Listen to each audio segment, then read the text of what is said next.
Un train démarre, une jeune fille, le visage inondé de larmes, regarde partir l'homme de sa vie qu'elle sait ne plus revoir.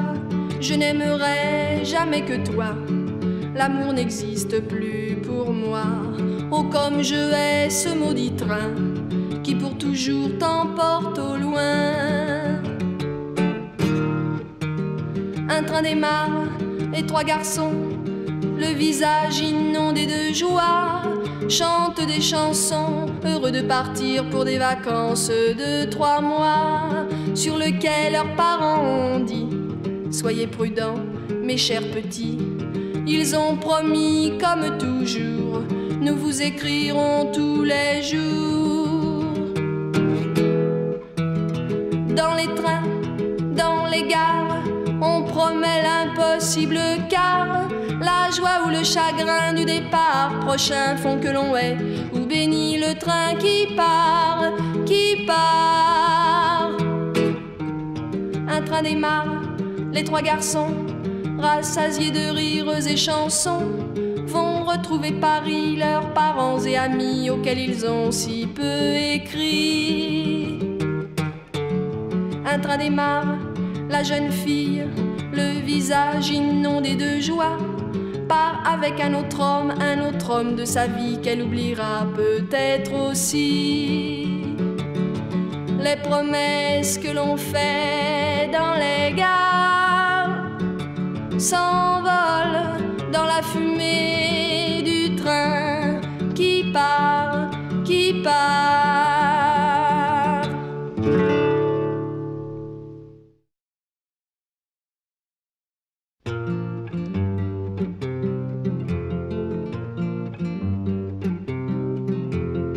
Au printemps de la vie, on joue sans se lasser, ni se préoccuper des fonctions naturelles. Vient le moment précis, mais on est si pressé qu'on déposerait bien ça sur le jeu de Marelle. On voudrait, on ne peut pas, faire son pipi partout comme le chien de grand-mère. On voudrait, on ne peut pas, il y a des petits coins bâtis exprès pour ça.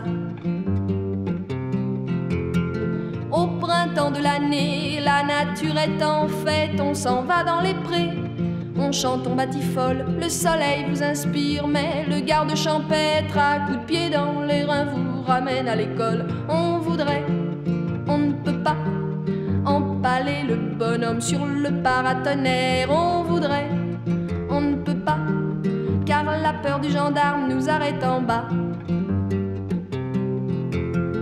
Au 14 juillet, quand on cuit tout fondu, la vie serait plaisante, disons-le sans conteste, si l'on pouvait sans crainte assister à la revue dans le grand uniforme du paradis terrestre. On voudrait, on ne peut pas, se promener librement et tout nu comme un ver. On voudrait, on ne peut pas, la civilisation empêche de faire ça.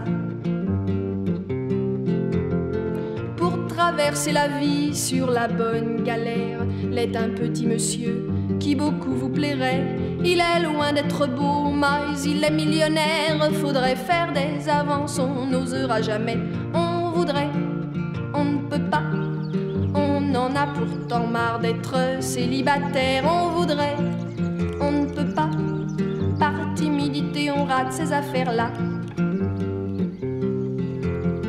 Quand l'hiver est venu, que les cheveux sont blancs, si la tête est solide, la mémoire fidèle, on se souvient encore de ces folies d'antan qui faisaient bouillonner notre pauvre cervelle. On voudrait, on ne peut pas, c'est toute la tragédie des humains de la terre. On voudrait, on ne peut plus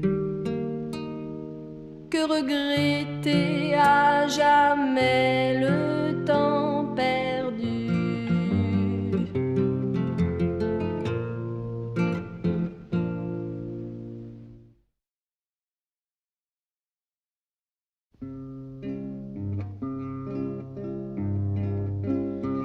Des parents à aimer,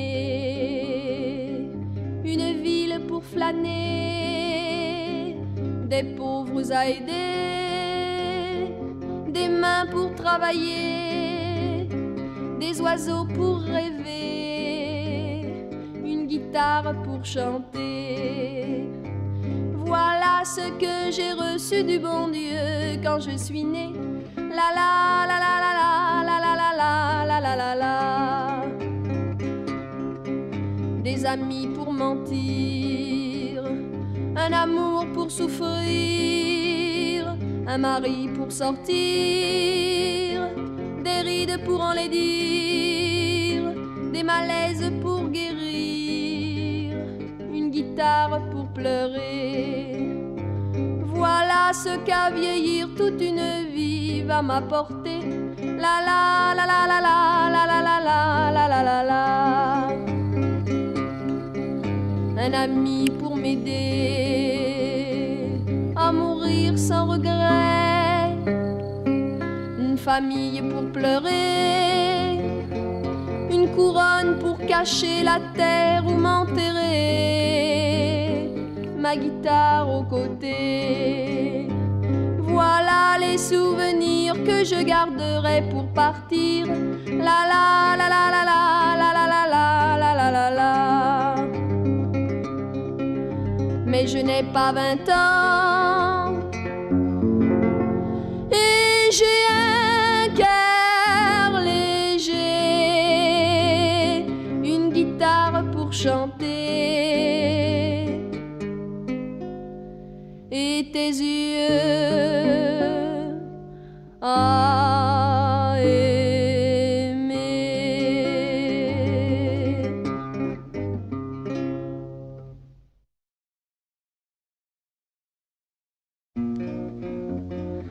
Tu me dirais que le chat de gouttière, pour charmer ses loisirs, apprend notre alphabet, que le charbon est blanc, le sable vert. Vois ma folie mon chou, je te croirais.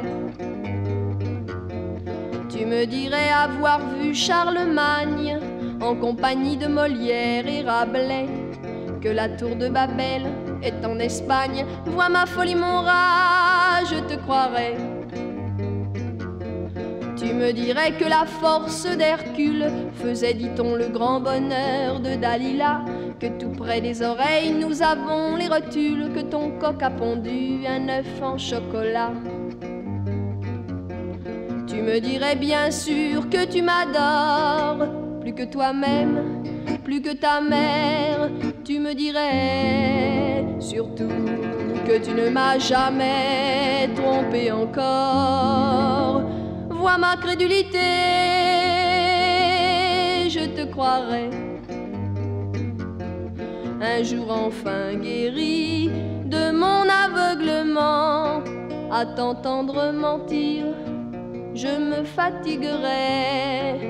Prends bien garde, chérie, si tu m'aimes vraiment, je ne te croirai plus, jamais, jamais.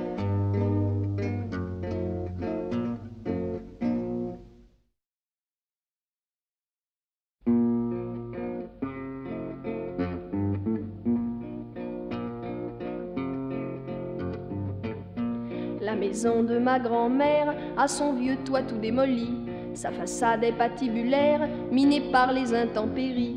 Cheminées, portes et fenêtres laissent entrer le vent et la pluie. Sur les meubles, les oiseaux en fête viennent y déposer leurs espiègleries. Et pourtant, ma grand-mère n'a jamais voulu la faire réparer. Et pourtant, ma grand-mère n'a jamais voulu la faire réparer.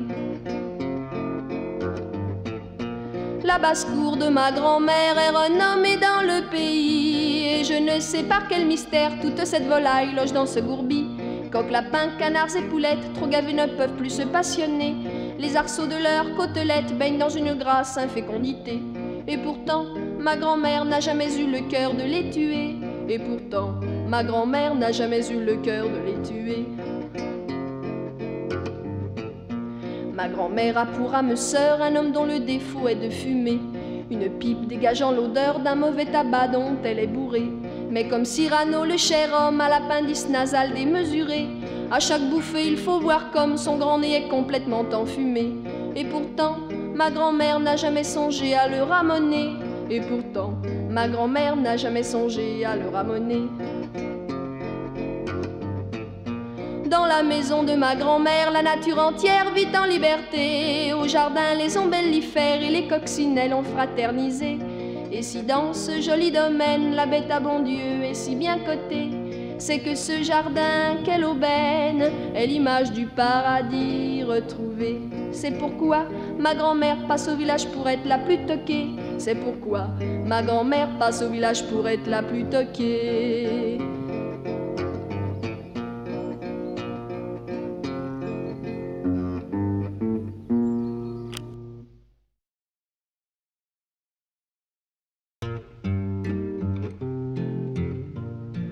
M'ont-ils assez menti lorsque j'étais petite? Les braves gens qui m'aimaient ou qui faisaient semblant quand je leur demandais pour être plus instruite comment on doit s'y prendre pour avoir des enfants. Un surprenant conseil me vint d'un pensionnat où l'on disciplinait ma jeune turbulence. Une maîtresse attardée dans un vieux célibat me disait: si tu pries avec persévérance, le bon Dieu par la poste t'enverra ses courus des bébés aussi beaux que son petit Jésus. M'a-t-elle assez menti, cette femme de bien, qui n'avait pas d'enfant en son âge canonique, car son vilain visage, faussement angélique, avait découragé même son ange gardien. Quand la famille voulut répondre au questionnaire, ce fut un canular aux multiples versions. Si les filles vagissaient dans les roses trémières, dans les gros choux frisés, on trouvait les garçons. J'ai passé un temps fou dans le grand potager. Pas un chou, pas une rose n'était habité. M'ont-ils assez menti avec leur crucifère, servant de nid douillet aux tout petits garçons? Je n'y ai trouvé que chenilles en habit.